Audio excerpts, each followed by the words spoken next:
कपड़े धोने वाली बहू। शादी के पहले से ही विभा को कपड़े धोने का बड़ा शौक था। कभी नल के नीचे तो कभी तालाब के पास। अरे मेरी नीली वाली लुंगी नहीं दिख रही है। विभा की अम्मा, कहाँ रखी है लुंगी? अरे वो तो विभा ने परसों ही धोकर रखी थी आपकी अलमारी में, देखो वहीं होगी। वो ना मैंने आज धो दी, मुझे लगा कि गंदी हो गई होगी। अरे कैसे गंदी हो गई थी? उसे तो मैंने पहना भी नहीं। हे भगवान, इस लड़की के कपड़े धोने की आदत से परेशान हो गया हूँ मैं। जितना तो घर में राशन नहीं आता, उससे कहीं ज्यादा डिटर्जेंट पाउडर का खर्चा है। इसकी शादी करवा दो, शादी जाए अपने घर में ही करे काम, फिर चाहे घर के कपड़े धोने हो या पूरे गांव के। हाँ ठीक बोल रही हूँ, देखता हूँ मैं कोई लड़का। वो दिन भी आ जाता है जब विभा को देखने लड़के वाले आ जाते हैं। लड़की मुझे अच्छी लगी। होने वाली सास कहती है, बेटी अगर कुछ पूछना है तो पूछ लो। वैसे तो हमारी लड़की बहुत ही शर्मीली है, जो बोल दो वो मान लेती है, इसे क्या पूछना होगा। अरे कैसी बात कर रही हो माँ, मुझे इन लोगों के घर रहना है, सवाल तो कई है।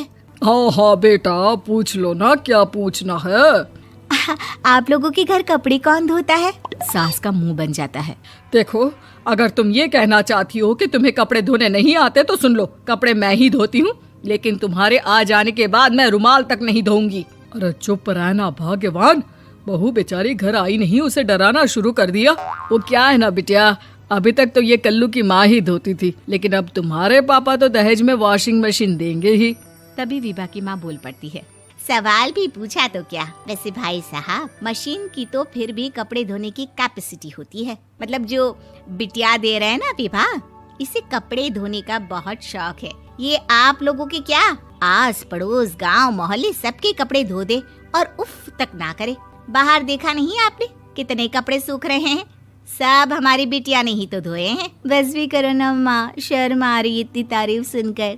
और तो और एक दाग निकाल कर दिखाओ तो मान जाओ। हाँ अच्छा, माफ करना बेटा, मैंने गलत समझा।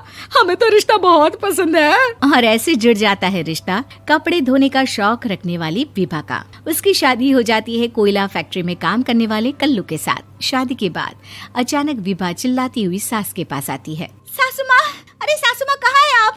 ये तो धोखा है, धोखा दिया आप लोगों ने मुझे। इसे ससुर के चक्कर के बारे में पता चल गया। अरे तो उसमें तुझे क्यों धोखा मिला है? अरे नल में पानी नहीं आता, कपड़े कैसे कब धुलेंगे? अच्छा, तू पानी नहीं आ रहा उसकी बात कर रही है। तो आपने क्या सोचा? कुछ नहीं। अच्छा, तेरी माँ ने कहा था कि कपड़े धोने का शौक है तुझे, याद आया मुझे। शौक बोलकर कपड़े धोने वाले मेरे जुनून को कम ना आके सासू माँ, कपड़ा धोना मेरा गुरूर है। तभी पति भी वहाँ आ जाता है। अभी मैंने इसे सनी देओल की फिल्म दिखाई है, उसी के डायलॉग मार रही है माँ। अच्छा सुन, साफ साफ बता रही हूँ, पानी सुबह 4 से 6 और शाम को 10 से 12 आता है, समझी? विभा टाइमिंग सुनकर हैरान हो जाती है। ये क्या भूतों का मोहल्ला है? सुबह 4 बजे उठकर कौन कपड़े धोता है? 4 बजे टंकी में पानी जाता है, फिर सारा दिन धोना ना, किसने मना किया? अरे कैसी बात कर रही हैं? 200 लीटर की टंकी में कितने कपड़े धो लूंगी मैं? सुबह ही उठ जाऊंगी मैं। अब क्या था, विभा सुबह 4 से लेकर रात के 12 बजे तक कपड़े ही धोती रहती। एक रोज सास पड़ोस से निकलकर कहीं जा रही होती है कि साथ वाली कहती है, हाँ कल्लू की माँ, जरा ये बताओ कि 2 साड़ी है, 2 ब्लाउज और एक पेटीकोट और एक नाड़े वाला लंबा कच्छा। हाँ तो? अरे तो क्या, कितना लोगी धुलाई ये बताओ। धोबन दिख रहे हैं हम क्या? हमारे पति सरकारी नौकरी से अभी रिटायर हुए हैं और बेटा सुपरवाइजर है कोयला फैक्ट्री में।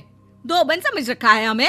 हाय रे कल्लू की अम्मा, माफ कर दो, वो तो मोहल्ले में यही सब बता रहे थे कि तुमने बहू को कपड़ा धुलवाने के काम में लगा दिया है। सास को पड़ोसन की बात सुनकर गुस्सा आ जाता है। वो घर पहुंचती है जहां घर के बाहर ही इतने सारे कपड़े सूख रहे होते हैं जितने कि किसी धोबन के घर पर। अरे ओ कल्लू की दुल्हन, बाहर निकल। माँ जी यहीं आ जाओ, बाथरूम में चादर धो रहे हैं हम। अरे अभी हम धोते हैं, तुमको बाहर निकलो। ये आस पड़ोस वाले बोल रहे हैं कि हम बहू से कपड़े धुलवा कर उसे कपड़ा धोने वाली बना दिए हैं। अरे छोड़ो ना माँ जी, किन लोगों की बातों में आती हो? आस पास के लोगों का तो काम ही होता है कि वो किसी तरह सास बहू को लड़ा दे। बहू सारे घर के कपड़े धोती है, ये क्या कम है? बोलिए। सास को भी लग जाता है कि वो बहू का ये सनकीपन नहीं छुड़वा सकती, इससे अच्छा है कि खुद ही चुप हो जाए। एक रोज सास और बहू मंदिर जाते हैं, जहाँ सास की साड़ी वहाँ खड़ी भीख मांगने वाली से मिलती है। माँ जी क्या बात है, आपकी साड़ी उस भिखारन से कितनी मिल रही है ना? हाँ हाँ देखो तो, दोनों की साड़ी मिल रही है। क्या बात है कल्लू की अम्मा, तुम खुद को तो अफसर की बीवी बताती हो और ऐसी सिंपल सी प्लेन साड़ी पहनकर घूमती हो। सिंपल और प्लेन नहीं है ये साड़ी। तो क्या सोने के धागे से फूल बने हैं? कुछ भी सासू माँ, कुछ भी। हाँ बने थे इस साड़ी में सोने के धागे से फूल। मेरे पति लेकर आए थे मद्रास से स्पेशली मेरे लिए 10,000 की। ताहे भाई साहब इस भिखारन के लिए भी सेम टू सेम साड़ी लेकर आए होंगे 10,000 की।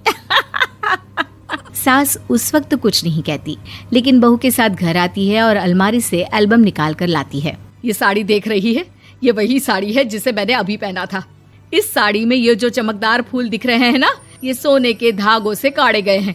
लेकिन तू लोकल वॉशिंग मशीन ब्रश से घिस घिस कर सारे फूलों को निकाल कर साड़ी प्लेन कर दी। मुझे माफ कर दीजिए सासू माँ। और तो और, जब मैंने तुझे तेरी गलती के लिए कुछ नहीं कहा, लेकिन तूने तो सबके सामने मेरा मजाक ही बना दिया। क्यों? बहू को समझ में आ जाता है कि अब से उसका कपड़े धोना बंद।